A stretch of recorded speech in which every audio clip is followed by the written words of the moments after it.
Hello नमस्कार। स्वागत है आप सभी का स्पीडी रेलवे समान विज्ञान यानी जनरल साइंस के इस वीडियो में। ये 23वां वीडियो है। 22 वीडियो ऑलरेडी हो चुका है और हर एक वीडियो में लगभग 50 से 60 क्वेश्चंस होते हैं साइंस के। और वीडियो स्टार्ट करने से पहले आप लोगों से रिक्वेस्ट है कि चैनल को सब्सक्राइब कर दीजिएगा, वीडियो को भी लाइक कर दीजिएगा। और ये सारे क्वेश्चन जो है एसएससी और रेलवे के लिए बहुत ही इंपॉर्टेंट है, क्योंकि ये सारे क्वेश्चन जो है वन लाइनर है और इन सारे एग्जाम्स में वन लाइनर ही पूछा जाता है। और सारे वीडियो को एक साथ देखने के लिए आप इस चैनल के प्लेलिस्ट में जाइएगा, देखिएगा एक प्लेलिस्ट बना होगा तो उसमें सारा वीडियो एक साथ अवेलेबल है वहाँ पे।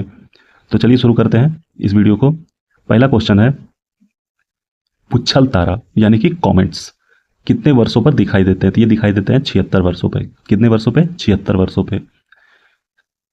रेगुलेटर को परिपथ में क्यों जोड़ा जाता है? क्योंकि धारा नियंत्रक का कार्य करने हेतु। धारा नियंत्रक का कार्य करने हेतु। किस रंग का तरंग दैर्घ्य सबसे अधिक होता है? तरंग दैर्घ्य मतलब होता है वेवलेंथ। तो पूछ रहा है कि कौन से कलर का वेवलेंथ सबसे ज़्यादा होता है? तो ये होता है लाल रंग का। किसका? लाल रंग का। जब वाइट कलर को डिस्पर्स करते हैं किसी प्रिज्म में तो वो 7 कलरों में बट जाता है, विबज्योर होता है वो। Violent, Indigo, red, green, yellow, इस तरह से 7। तो इसमें जो सबसे ज़्यादा जिसका वेवलेंथ होता है ये होता है रेड का, और सबसे ज़्यादा फ्रीक्वेंसी होता है वो होता है वायलेंट का। सभी विद्युत चुंबकीय तरंग एक ही समान चाल से चलती है। इसका चाल किसके बराबर होता है? तो इसका चाल जो होता है ये प्रकाश की चाल के बराबर होता है, यानी कि 3 लाख किलोमीटर पर सेकंड। 100 वाट व 200 वाट के दो बल्बों को समानांतर क्रम में जोड़ने पर कौन अधिक प्रकाश देगा? तो जो अधिक प्रकाश देगा वो है 200 वाट वाला बल्ब। 200 वाट वाला बल्ब जो है वो ज़्यादा प्रकाश देगा। कौन सी तरंग ठोस, द्रव और गैस सभी माध्यमों में उत्पन्न की जा सकती है? तो यह है अनुदैर्घ्य तरंग। कौन सी? अनुदैर्घ्य तरंग। ऊष्मा गतिकी का प्रथम नियम किसके संरक्षण को प्रदर्शित करती है? तो ये प्रदर्शित करती है ऊर्जा संरक्षण के। किस चीज को? ऊर्जा संरक्षण को। चंद्रमा तल से आकाश का रंग कैसा दिखाई देता है? तो ये दिखाई देता है काले रंग का। किस रंग का? काले रंग का। पृथ्वी का द्रव्यमान लगभग कितना है? तो पृथ्वी का जो वेट है ये लगभग 5.972 इंटू 10⁻24 kg है। किस प्रकार के प्रतिबिंब को पर्दे पर उतारा जा सकता है? तो यह है वास्तविक प्रतिबिंब। कौन सा? वास्तविक प्रतिबिंब। अर्धचालक पदार्थों की वैद्युत चालकता ताप बढ़ाने पर क्या होगा? तो ये बढ़ जाती है। क्या होती है? बढ़ जाती है। वायुयान की चाल व ध्वनि की चाल के अनुपात को क्या कहते हैं? तो इसको कहते हैं मैक संख्या। क्या कहते हैं? मैक संख्या। समतल दर्पण में व्यक्ति को अपना पूरा प्रतिबिंब देखने के लिए दर्पण की लंबाई कम से कम कितनी होनी चाहिए? तो ये होनी चाहिए व्यक्ति की लंबाई की आधी। व्यक्ति की लंबाई की आधी। तारों का जीवन काल किस पर निर्भर करता है? तो वो निर्भर करता है उसके ताप और द्रव्यमान पे। किस पे? उसके ताप और द्रव्यमान पे। पृथ्वी की आयु ज्ञात करने में किनका प्रयोग करते हैं? तो इसमें प्रयोग करते हैं यूरेनियम डेटिंग का। किसका? यूरेनियम डेटिंग का। अगला क्वेश्चन, घरों में उपयोग किए जाने वाले विद्युत ऊर्जा को किस इकाई में मापते हैं? तो उसे मापते हैं किलोवाट आवर में। किस चीज में? किलोवाट आवर में। परमाणु उदासीन क्यों होते हैं? तो परमाणु उदासीन इसलिए होते हैं क्योंकि इलेक्ट्रॉन व प्रोटॉन की संख्या बराबर होती है। लेजर शब्द का संक्षिप्त रूप है। जो लेजर होता है उसका फुल फॉर्म क्या होता है? तो उसका फुल फॉर्म होता है light amplification by stimulated emission of radiation.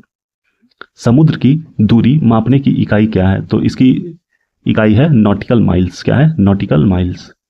प्रासरव तरंगों को कौन से दो जीव सुन सकते हैं? तो इसको सुन सकता है कुत्ता व चमगादड़। कुत्ता व चमगादड़। ध्वनि की चाल किस माध्यम में सबसे कम होती है? ती होती है गैस में, और सबसे ज्यादा होती है सॉलिड में। गाड़ी में कार्बोरेटर का क्या कार्य होता है? तो कार्बोरेटर का कार्य होता है पेट्रोल तथा हवा का मिश्रण बनाने में। पेट्रोल तथा हवा का मिश्रण बनाने में।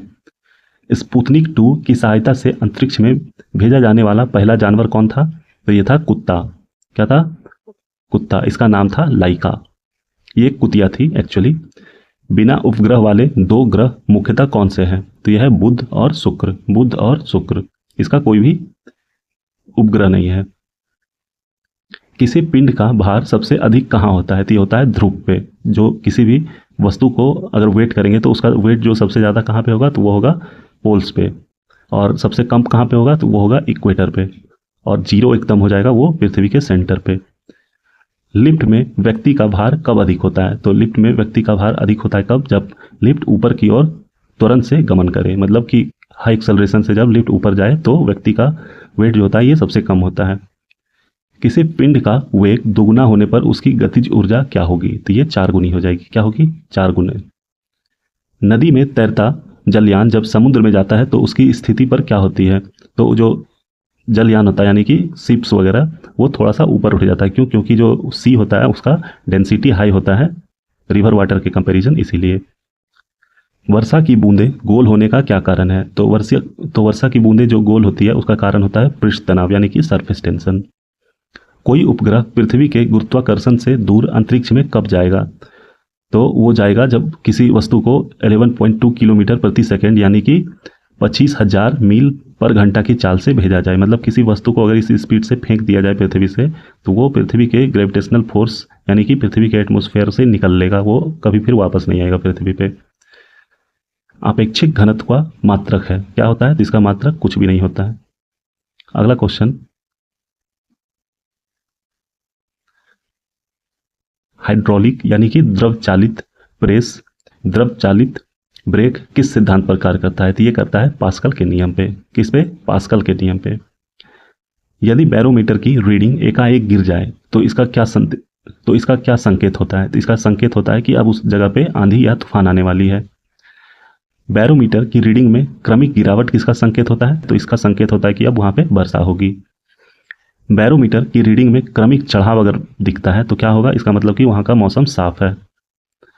लालटेन में बत्ती के सहारे तेल चढ़ने की प्रक्रिया क्या कहलाती है? तो इस प्रक्रिया को कहते हैं कोशिक्त। क्या कहते हैं? कोशिक्त।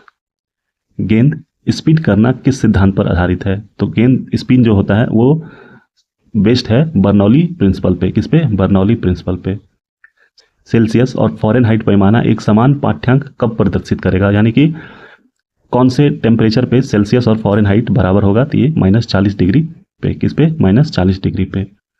एक स्वस्थ व्यक्ति का सामान्य तापमान कितना होता है? तो ये होता है 98.6 डिग्री फॉरेनहाइट या फिर 37 डिग्री सेल्सियस या फिर 310 केल्विन।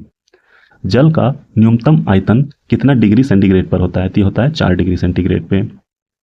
जल का अधिकतम घनत्व कितना डिग्री पे होता है? तो ये भी 4 डिग्री सेंटीग्रेड पे होता है। विद्युत ऊर्जा का यांत्रिक ऊर्जा में कौन परिवर्तित करता है? तो ये करता है विद्युत मोटर। कौन? विद्युत मोटर। और इसी का उल्टा यांत्रिक ऊर्जा को विद्युत में कौन कन्वर्ट करता है? तो ये करता है जनरेटर। ध्वनि ऊर्जा को विद्युत ऊर्जा में कौन परिवर्तित करता है? तो ये करता है माइक्रोफोन। कौन करता है? माइक्रोफोन। और इसी का जस्ट उल्टा विद्युत ऊर्जा को ध्वनि ऊर्जा में कौन परिवर्तित करेगा? तो इसको बोलते हैं लाउड स्पीकर। दूध का घनत्व किसके द्वारा मापा जाता है? तो इसको बोलते हैं लैक्टोमीटर।